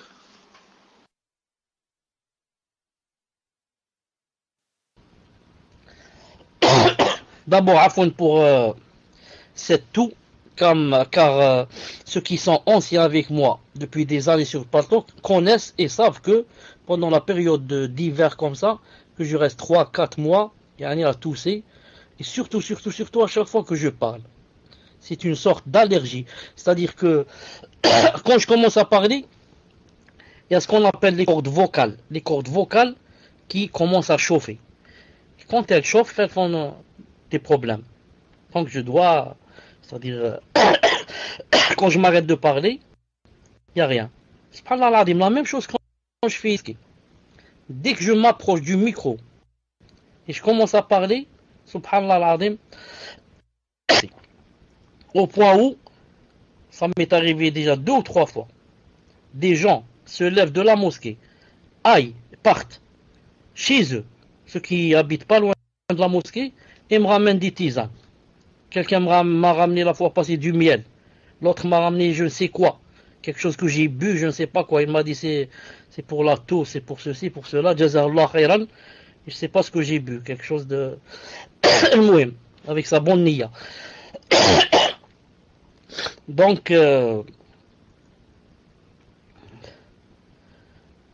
scanner, je pense, wallahu ta'ala alam, que c'est pas une question de scanner, mais c'est une question au niveau du gosier, corde vocale, et quand je parle beaucoup, etc. Wallahu ta'ala alam, car ceux qui me connaissent savent que je n'ai jamais cette chose en été. Seulement quand il fait froid, j'ai cette chose. Et je n'ai jamais cette chose en été, bi'idhnillahi ta'ala. Et pour la personne qui dit qu'elle veut m'envoyer de l'argent pour passer un scanner, je lui dis qu'Allah subhanahu wa ta'ala bénisse ton argent, mais Inch'Allah ta'ala, c'est seulement une question d'allergie. Wallahu ta'ala alam. Donc, je dis, pour la aqida, c'est comme a dit Cheikh Ben Uthaymin, rahimahullah, pour les enfants. Il a dit, en quoi? Il a dit, on leur parle, quand ils sont jeunes comme ça, 6 ans, 7 ans, on prendre. On leur parle d'après leur niveau. On ne rentre pas dans les choses qui les dépassent et qui vont leur faire comprendre que Allah Ta'ala, par exemple, a des pieds, des mains, etc. Et ça va le faire croire que Allah Ta'ala, c'est comme nous. On commence par leur dire que, regardez, ce soleil, c'est Allah Ta'ala qui l'a créé, qu'on doit tous mourir et qu'il y a un paradis qui nous attend, il y a l'enfer. Le paradis, c'est pour les gens qui prient, qui ne mentent pas, qui ne loupent pas les rendez-vous, qui obéissent aux parents. Et l'enfer, c'est pour ceux qui boivent l'alcool, qui font le haram, ceci, cela. Ça, c'est déjà la aqida. Je leur parle des prophètes, la vie des prophètes, et comme ça. Inch'Allah ta'ala. Et comment se préserver dans le pays de Kufr? Ça, c'est chacun fait de son mieux pour, Inch'Allah ta'ala, préserver leurs enfants. D'abord, comment faire le possible pour les mettre dans une école musulmane, et à la maison, de les surveiller, surtout si on a la télé. Surtout si on a la télé, et si on l'a dans un pays de Kufar. C'est vraiment grave. Donc, comment surveiller les enfants à la télé, comment les surveiller sur Internet.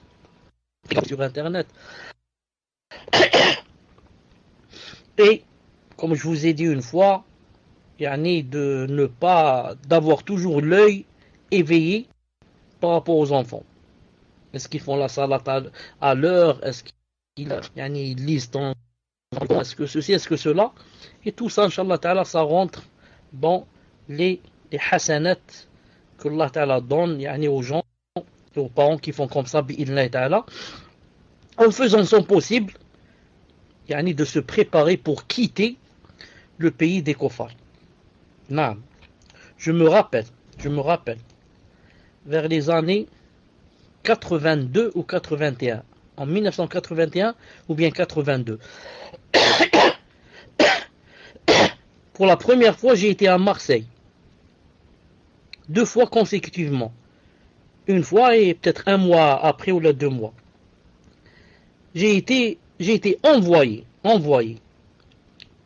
Pour une mission, si je puis dire. Je ne suis pas resté longtemps. 3-4 jours et la deuxième fois, 3-4 jours aussi. Pour moi, là-bas, je me suis senti en enfer. Là-bas. La deuxième, c'était pas étonnant pour moi parce que je venais déjà de passer la première fois. Mais la première fois, ça m'a étonné. Depuis que j'ai mis les pieds, je suis sorti de l'avion, jusqu'à ce que je sois revenu, j'avais une boule contre mon cœur. Un grand chagrin qui m'avait envahi. Je voyais devant moi tout noir. Des gens que je n'ai jamais vus auparavant. Le vieux, celui-là avec son chien, l'autre avec son caniche, l'autre en train de vomir là-bas, l'autre qui dort par terre, l'autre en train d'embrasser sa femme, l'autre... Ça m'a étonné. Depuis que je suis descendu jusqu'à ce que je sois revenu, une grande boule dans mon ventre ou dans mon gosier. Jusqu'à ce que je sois revenu. Et Marseille, pourtant, les gens disent qu'à Marseille, tu te sens en Algérie. Il y a des Marseille. Qu'en est-il si j'étais aux Champs-Élysées ou je ne sais où? Qu'est-ce qui me serait arrivé? Bien sûr, vous qui êtes né là-bas, ou alors qui êtes parti très jeune là-bas, je sais que ce n'est pas de votre faute. C'est pas toi qui as choisi de naître là-bas.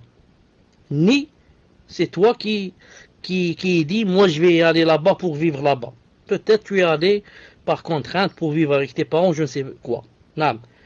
Mais toi qui es là-bas, à force de voir ces choses, ça t'est devenu quelque chose de normal. C'est pour cela que tu t'étonnes pas, toi, par exemple, si tu vois quelqu'un, par exemple, enlacer une femme dans le métro et est en train de l'embrasser ou de faire quelque chose. Ici en Algérie, ça n'existe pas. Si ça existe dans des lieux privés, donc je sais pas, dans un jardin, mais comme ça par exemple dans un bus ou dans... Ça n'existe pas. Ça fait maintenant, je ne sais combien d'années, je n'ai jamais vu quelqu'un enlacer une femme dans la rue. Jamais. Des années, je ne me rappelle pas avoir vu quelqu'un enlacer une femme dans la rue. Le maximum, mettre sa main dans sa main. Le maximum. Alors que chez vous, je dis, ça c'est quelque chose de très normal. Et c'est le contraire. C'est quelqu'un qui n'enlace pas, etc. Celui-là, il n'est pas normal. Car, c'est ça. Pourquoi on dit donc le pays de Kofar, qu'il faut les éviter, etc. À force d'être, tu t'habitues. Au point où ça te paraît normal. Non, ça te paraît normal et très normal. Pourquoi? Parce que quelqu'un qui vit comme ça avec des gens du matin au soir, non seulement les choses horribles vont lui paraître normales, mais encore, lui, il va pencher doucement, doucement et faire ces choses. Pourquoi donc il doit aller se sauver, pour que ils vivent au milieu des musulmans. Les musulmans qui ne font pas ces choses. Et où il y a l'islam, tu entends le adhan, tu n'es pas complexé dans la rue avec ton djilbab, avec ton niqab, avec naam, tu marches la tête levée, il n'y a personne qui fait un clin d'œil, personne qui s'il t'insulte, il t'insulte en toi, pas à cause de ton niqab et ta religion, etc. Naam. Que Allah Ta'ala vous aide et vous facilite et vous donne la patience, naam, jusqu'à ce que vous quittez cet environnement. تفضل. Barakallah fikum, cher. Amin. Ya Rabb, pour tout ce que vous avez fait comme invocation, cher. Et la question suivante, question d'une sœur qui dit: Cher, jazakumullahu khaira, cher, pour ce cours bénéfique. Qu'Allah alourdisse votre balance de hasanat. J'aimerais savoir, cher, le jugement de celui qui rend haram le fait de se rendre au Hajj. Actuellement, avec pour argument que l'Arabie Saoudite utilise l'argent du Hajj pour tuer nos frères en Palestine et en Syrie. Est-ce qu'il est valide de prier derrière une personne qui a une telle croyance et qui tient de tels propos, cher? Et aussi, comment conseiller cette personne? Pouvez-vous me donner des arguments afin de les conseiller? Min fadlikum, cher. Barakallahu fikum.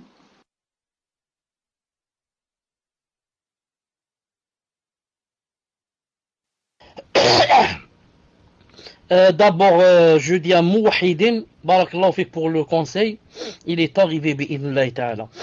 Naam, je dis, cette personne, tu ne peux pas la conseiller. Cette personne, tu dois lui corriger, sa aqida d'abord. Naam, cette personne est vraiment loin. Est une égareuse. Elle est égarée, et égare les gens en disant ainsi. Donc elle est égarée, et elle, en même temps aussi, qu'est-ce qu'elle fait? Elle égare les gens. S'il y a une autre mosquée proche de celle-là, il vaut mieux prier dans une autre mosquée. Mais s'il n'y a pas, il n'y a que cette personne qui prie, car il n'y a que cette mosquée qui est proche, tu pries derrière elle, et c'est elle qui a les péchés pour avoir dit cette chose et pour propager des choses comme ça, qui sont du batil. Non. Faux. Non. Donc cette personne est loin, et cette personne est beaucoup plus proche des takfiri. Cette personne est beaucoup proche de la aqida des takfiri. Le takfiri, qu'est-ce qu'il a entre autres?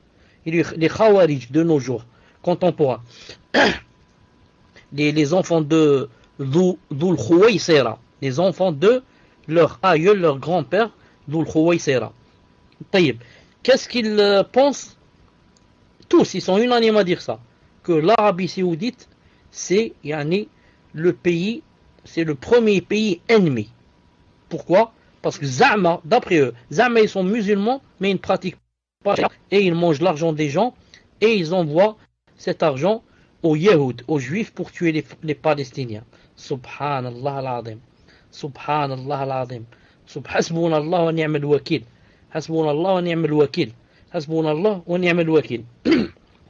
Tu crois que l'Arabie Saoudite, quand elle envoie et envoyait de l'argent pour combattre en Afghanistan, pour combattre les Américains en Afghanistan, pour combattre en Tchétchénie, pour combattre dans la Serbie et dans d'autres pays, tu crois que ils vont venir te dire, voilà, on est en train d'envoyer de l'argent pour que ils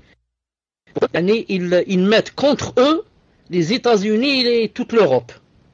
Donc, ils sont en train d'envoyer de l'argent pour combattre les kuffars des Serbes, etc. Subhanallah al-Azim. Cette personne, c'est faux sur faux, faux sur faux, faux sur faux, mais tu ne peux pas lui donner de nasiha parce qu'il est dans un minhaj faux. Il faut lui corriger tout le minhaj, de zéro, de la base, et après il pourra comprendre ce qu'on est en train de dire, bi'idhnillah ta'ala. Mais si tu peux faire un nasiha, fais-lui, dis-lui, taqillah subhanahu wa ta'ala, qui a envoyé, et qui a envoyé Oussama Ben Laden, qui l'a envoyé en Afghanistan combattre les Russes, si ce n'est pas Cheikh Ben Uthaymin rahimahullah et les savants d'Arabie Saoudite et l'argent de l'Arabie Saoudite aussi. نعم تفضل بارك الله فيكم شيخ.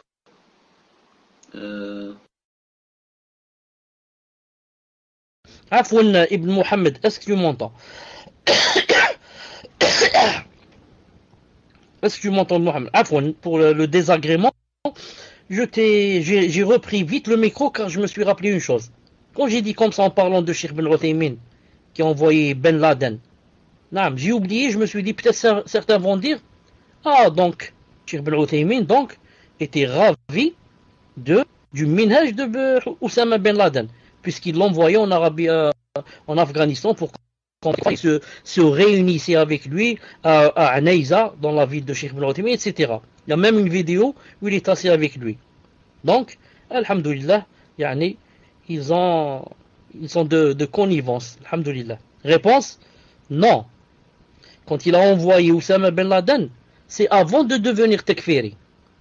Avant que Oussama Ben Laden ne devienne le chef des Khawarij. C'est quand il était sur le madhab, le minhaj de Al-Sunnah wal-Jama'a.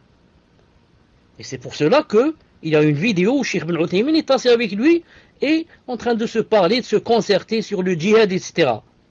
Mais après que Ben Laden soit devenu dans la secte des Khawarij et qu'il a dit tous les musulmans, tous les dirigeants musulmans sont des kuffars et que il a parlé en mal sur Cheikh Ben Baz, etc. Là, Cheikh Ben Uthaymin s'est désavoué de lui, ne l'a jamais plus rencontré. Jamais. Là, pour te prouver qu'ils ne sont pas sur le même minhaj, lis ce que dit Cheikh Ben Uthaymin sur les dirigeants musulmans et comment on doit se comporter avec eux d'après ce que dit la Sharia. Il lit ce que dit Oussama Ben Laden, comment il parle sur les dirigeants et ce qu'il dit d'eux pour que tu comprennes que Oussama Ben Laden a vraiment changé quand il est devenu takfiri et khariji. qu'Allah subhanahu wa ta'ala nous préserve de ce minhaj et de ce faux minhaj. Amin. Barakallahu fikum, Cheikh. Et en fait, vous voyez que j'étais en train un peu de balbutier parce que je me demandais si j'allais vous faire cette remarque avant la question ou après la question. Car les propos pouvaient prêter à confusion concernant Ben Laden. Question suivante, donc question d'un frère qui dit: Cheikh, qu'Allah vous récompense en bien. J'ai une question sur le takfir. Doit-on dire d'une personne qui insulte Allah Azza wa Jal ou sa religion que c'est un mécréant? Ou doit-on obligatoirement ramener les preuves, etc., pour dire de lui que c'est un kafir? Veuillez nous éclairer plus spécialement sur la personne qui insulte Allah ou son messager. Et Akhi Fawzi, si tu peux bien noter la minute à laquelle Cheikh va répondre à cette question, car c'est une question qui revient pratiquement à chaque cours, et la mettre sur ton site, Inch'Allah. Allah fait comme Cheikh. En règle générale, les savants sont unanimes à dire que quiconque insulte Allah Ta'ala ou bien son messager est un kafir. Et s'il était un musulman avant d'insulter, il a apostasié. Il est devenu kafir. Mais pourquoi les savants disent que, certains disent, il faut établir la preuve. Il faut établir la preuve, pourquoi? Parce que des fois, la personne qui cela, des fois remplit pas les conditions, ou alors a des empêchements. Une personne, on lui a mis le revolver sur la tempe, et on lui a dit d'insulter Allah Ta'ala. Celui-là, il n'est pas kafir. Parce qu'il n'a pas voulu insulter. C'est le revolver qui lui a fait peur. Il a insulté. Il من أكره وقلبه مطمئن بالإيمان ولكن من شرح بالكفر صدرا. Cela, من شرح بالكفر صدرا. Des fois, on entend qu'insulter Allah subhanahu wa ta'ala et on va dire de lui c'est un kafir. Ensuite, il se trouve quoi? Que c'était un fou. Un fou, connu qu'il est tout le temps dans l'hôpital psychiatrique. Et un fou ne peut pas être kafir. Vous avez compris? On entend quelqu'un insulter Allah subhanahu wa ta'ala, on dit c'est un kafir. Ensuite on va vérifier, on trouve qu'il n'est pas pubère. Quelqu'un qui n'est pas pubère, tout ce qu'il dit ou fait de mal ne se pas contre lui. Ne se compte pour lui que les choses qu'il fait de bien. Mais s'il insulte Allah ou le prophète, rien ne s'inscrit contre lui. Pourquoi? L'enfant jusqu'à ce qu'il devienne pubère. Et c'est pour ça que les savants disent qu'on établit la preuve, c'est-à-dire qu'il est possible qu'il y ait des empêches, ceci, cela, et qu'on ne sait pas, et qu'on va dire que cette personne est kafir. Et si on dit que son est kafir, et kafira, et qu'elle ne l'est pas, le hadith a dit que ça se renverse, et que le takfir revient sur toi. Mais si maintenant toi tu es sûr que la personne raisonne, et que la personne est pubère, et que la personne n'est pas sous la contrainte, et il se lève comme ça, et il insulte Allah Ta'ala. Il faut pas avoir de doute, le moindre doute qu'il est kafir, et qu'il est sorti de l'islam s'il était un musulman, bi'idhnillah Ta'ala. Et plus grave, comme vous savez, s'il insulte le prophète sallallahu alayhi wa sallam. Pourquoi? Car les savants disent que s'il insultait Allah Ta'ala, ensuite dit j'ai fait tauba et je regrette, on le laisse, on lui dit tu as fait tauba, mais nous on accepte ta tauba, et yom al-qiyamah Allah subhanahu wa ta'ala, si c'est vrai, ou alors tu fais ça, tu nous dis ça par hypocrisie. Par contre, s'il a insulté le prophète sallallahu alayhi wa sallam, on doit l'exécuter. Même si j'ai fait tauba. Car on va lui dire, tu as insulté Allah Ta'ala, on t'a pardonné, car Allah Azza wa Jal, c'est le vivant. Naam, il t'a entendu quand tu as insulté. Et il peut te pardonner. Mais, en insultant le prophète, il est mort. Et il n'y a aucune preuve qu'il t'a pardonné. S'il était vivant, on se vers lui et lui dire, voilà, quelqu'un t'a insulté, est-ce que tu lui pardonnes? Ou alors on l'exécute. Il est possible qu'il te pardonne. Mais maintenant, étant mort, on doit t'exécuter. Et ensuite, Yom al-Qiyamah, si il te pardonne, et Allah aussi te pardonne, tu viendras avec les musulmans. Naam. Tfaddal. Barakallahu fikum cheikh. 12e question.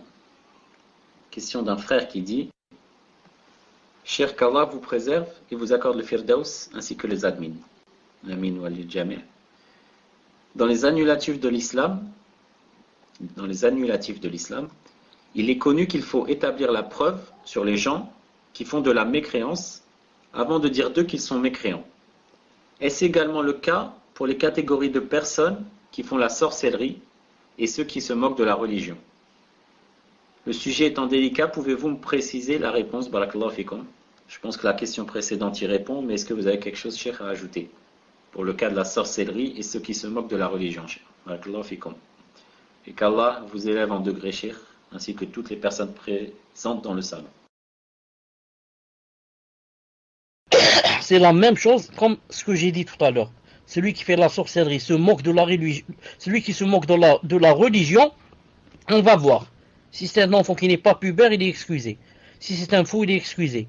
Si c'est quelqu'un auquel on a mis le revolver sur la tempe, il est excusé. Si c'est quelqu'un qui est comme nous, normal, aucun empêchement, aucune contrainte, il se moque de la religion, il est devenu kafir. Naam. Et pour la sorcellerie, on prend de l'avis de Cheikh Ibn Uthaymin, rahimahullah, qu'elle est de deux sortes. Celle où on a relation avec les djinns, la personne, ce sorcier est kafir. Et la deuxième, là où quoi, c'est juste des trucs et des médicaments et la queue de la souris, etc. On mélange avec d'autres choses et on boit ça. C'est une sorte de poison, mais ça rend pas le sorcier kafir bi'idhnillahi ta'ala. Et pour le sorcier, c'est bien aussi, si c'est possible, d'établir la preuve sur lui et de lui montrer ce que disent les savants, ce qu'a dit Allah ta'ala, et de lui dire de craindre Allah subhanahu wa ta'ala. S'il dit non et j'accepte pas, etc., il devient kafir si sa sorcellerie a relation avec les djinns bi'idhnillahi ta'ala. Tfaddal. Barakallah fikum Cheikh. Question suivante d'une sœur qui dit: quand des personnes ont une aqida différente et que cela est avéré, comme par exemple les takfir, les chiites, les ikhwan, etc., doit-on les considérer comme nos frères et sœurs et les traiter de la même façon que ceux du minhaj salafi, Cheikh? C'est-à-dire ne pas insulter, ne pas nuire, etc. Donc est-ce qu'ils ont les mêmes droits que les salafis, ou est-ce que ceux qui sont dans des sectes égarées ont d'autres droits ou n'ont pas de droits du tout? Non, 13e question, pardon. Ils ont le droit, les droits des musulmans, les droits généraux. S'il meurt, tu le laves, tu l'enterres, tu pries sur lui. Mais ils n'ont pas les droits du minhaj. Pourquoi? Car en fait, ce ne sont pas tes frères dans le minhaj, ce sont tes ennemis. Naam. Ceux-là, les takfiris, les chiites, ce sont tes ennemis dans le minhaj. Est-ce que quelqu'un qui insulte ton savant, qui insulte quelqu'un comme Cheikh Ibn Uthaymin, Cheikh Ibn Baz, et dit de lui, ce ne sont pas des savants, ce sont des ceci, cela, ce sont des... Et il commence à, subhanallah al-azim, les insulter. Et le prophète, sallallahu alayhi wa sallam, a dit, n'est pas de nous, ne fait pas partie de nous. Celui qui quoi? Il n'a pas dit qu'il insulte les savants. Il a dit seulement celui qui ne connaît pas le mérite d'un savant. Alors, qu'en est-il maintenant si quoi? S'il l'insulte. Et quand le prophète dit X ne fait pas partie de nous, comme il dit, par exemple, celui qui lève les armes contre nous ne fait pas partie de nous. Ça veut dire, comme a dit Cheikh al-Islam, qu'il a fait un grand péché. Qu'il a fait quoi? Un grand péché. Et donc, une personne pareille, qui insulte les savants et qui fait des grands péchés, celui-là c'est mon frère, celui-là c'est mon ennemi. Du matin au soir, lui, il n'arrête pas d'insulter les savants, de m'insulter, de mettre en garde contre moi, de dire que je suis un égaré, que je suis un égareur, que je suis dans la bid'a, qu'il faut me frapper, voire me tuer, si c'est possible, déposer une bombe dans ma maison. Je fais du mal pour lui. Celui-là, je dois lui donner le minhaj, c'est impossible. Le minhaj, c'est mon ennemi. C'est mon ennemi juré. Naam.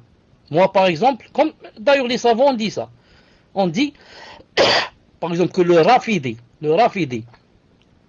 le chiite qu'on appelle maintenant, est plus dangereux qu'un juif. Pourquoi? Le juif, au moins, il dit que Moussa avait ses compagnons.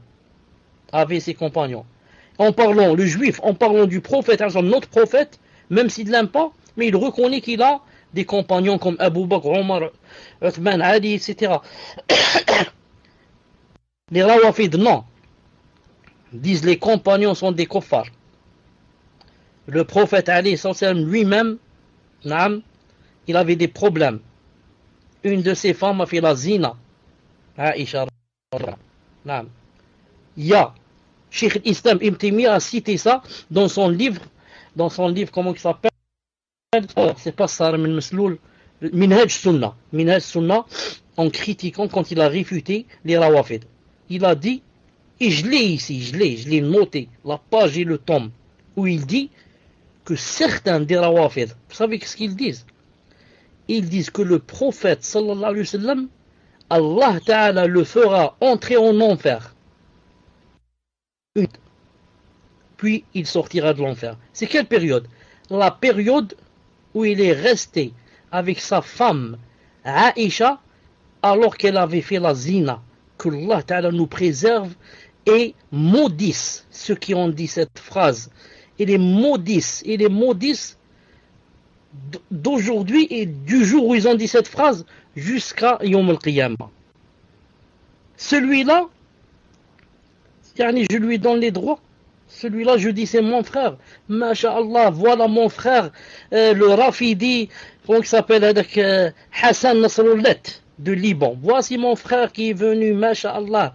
Le frère Hassan Nasrullah est venu, Masha'Allah. Marhaban, viens, je vais te préparer un jus et je vais te préparer des poissons à manger. Viens, Masha'Allah. Subhanallah al-Azim. Si tu ne détestes pas des gens pareils, va faire un scanner. Nam, va à l'hôpital, demande de faire un scanner sur ton cœur. Ton cœur est malade. Nam, ton cœur est malade. Des gens comme ça, qui disent comme ça sur le prophète, qui disent comme ça sur les sahaba, et tu ne sens pas de jalousie. Tu es là en train de rire et dire, eh oui, Allah Ta'ala a dit, les musulmans sont des frères. Innamal mu'minuna ikhwa. Donc on est tous des frères. Si tu ne détestes pas les ennemis du minhaj, les rawafid, les chiites, les takfiri, les mubtadi'a, les tablir, ça veut dire va faire un scanner. Va faire un scanner, ton cœur ne va pas bien.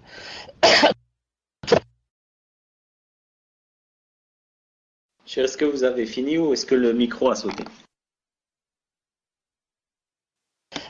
Le dernier mot que j'ai dit, va faire un scanner, ton cœur n'est pas bien.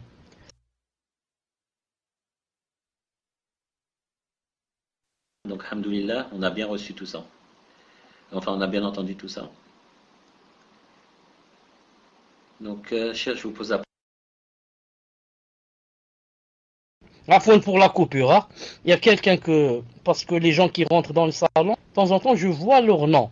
Comme ici, il y a quelqu'un qui s'appelle Khalif Hamza. Khalif Hamza, c'est une récitation, masha'Allah, dans le Coran. Donc, vous le contactez pour lui dire, est-ce que, Inch'Allah Ta'ala, si, ce qu'on dit en arabe, Isma ala Musamma, si son nom, s'il est comme son nom, donc, Inch'Allah Ta'ala, micro pour qu'il nous récite, Inch'Allah Ta'ala, quelques versets, bi'idnillahi Ta'ala. Tfaddal. On a la personne, Inch'Allah, cher. La prochaine question est donc la question d'une sœur qui dit, cher, est-ce qu'en France, il n'y a que la rahma de Ar-Rahman et donc celle de Ar-Rahim n'atteint pas les personnes en France comme les noms attribués aux attributs d'Allah Ta'ala? Et quel conseil pouvez-vous donner à la Ummah en France? C'est une question que je n'ai pas comprise. Je l'ai même trouvé un peu bizarre. Car bien sûr, il ne faut pas s'étonner quand on ne comprend pas une chose, on la trouve un peu bizarre. C'est pour ça qu'on dit en arabe, إذا عرف السبب زال العجب. إذا عرف السبب زال العجب. Donc, est-ce que la personne peut reformuler, ou bien est-ce que quelqu'un de vous peut m'expliquer ce que veut dire la personne bi'idnillahi ta'ala? En fait, cher, vous n'êtes pas sans ignorer qu'il y a une nuance entre Ar-Rahman ou Ar-Rahim. Ça renvoie à la Rahma, mais chacun avec un sens. Minha ma hiya wasila ou minha ma hiya wasi'a. Donc elle veut savoir si en France, cher, les personnes bénéficient des deux, donc de l'ensemble, de la totalité de la Rahma ou pas. Barakallahu fikum, cher. Naam, les musulmans en France. Naam. Vous savez que certains... Est-ce que vous m'entendez?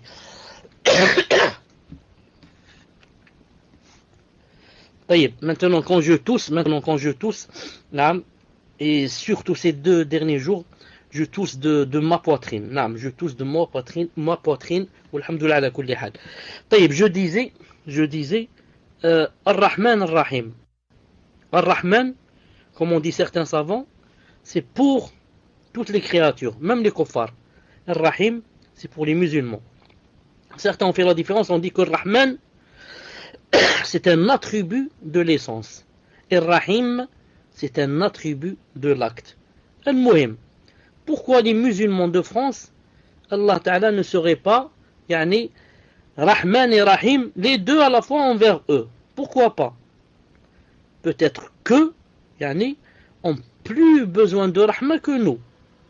Car eux, ils sont dans un endroit où ils ont vraiment besoin d'aide d'Allah subhanahu wa ta'ala et de ne pas être délaissés, sinon ils risquent de sombrer.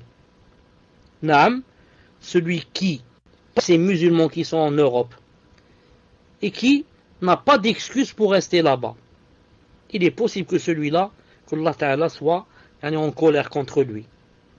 Mais la personne qui est là-bas, ou alors qui n'a pas les moyens de quitter, et qui dans son cœur, Allah Ta'ala sait que si elle avait les moyens, elle ne serait pas là-bas, mais qu'elle serait peut-être en Arabie Saoudite, du moins.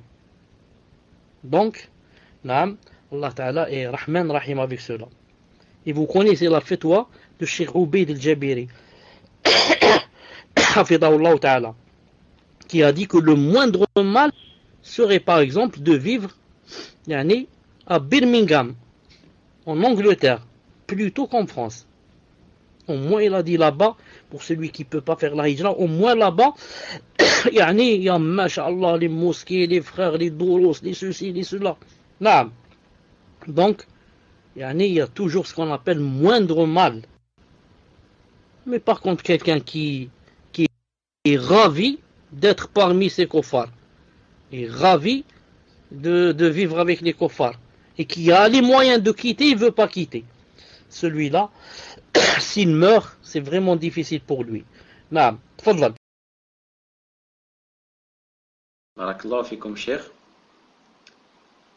Question suivante, question d'un frère, Hafidahullah, qui dit: Barakallahu fikum pour le dars, cher, et qu'Allah vous élève en degré, ainsi que nous. Donc la question est: pouvez-vous nous réexpliquer le passage dans lequel il est question de shirk, dans le fait d'aller voir le docteur quand on a une maladie? Barakallahu fikum, cher. 15e question. Une seconde, je vous cherche un verset. Une seconde. Je fais non.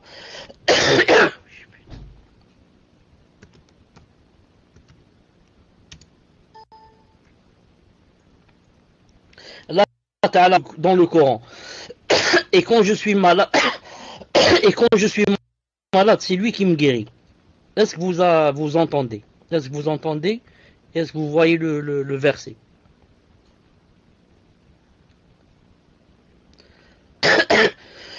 Est-ce que vous m'entendez? Vous voyez le verset. Alhamdulillah. Donc, Allah Ta'ala a bien dit, et quand je suis malade, c'est lui qui me guérit. Ni le docteur, ni le médicament, ni l'opération chirurgicale. C'est guéri. C'est pourquoi beaucoup de gens ont pris des médicaments et n'ont pas été guéris. Et beaucoup d'autres n'ont pris aucun médicament et ont été guéris. Donc moi, si je vais chez le médecin, c'est car le prophète, il a dit, soignez-vous. Il a dit, il n'y a pas une maladie qui n'a pas de remède. Que les gens le sachent ou ne le sachent pas. Comme ça, il a dit, sallallahu alayhi wa sallam, il a dit, soignez-vous.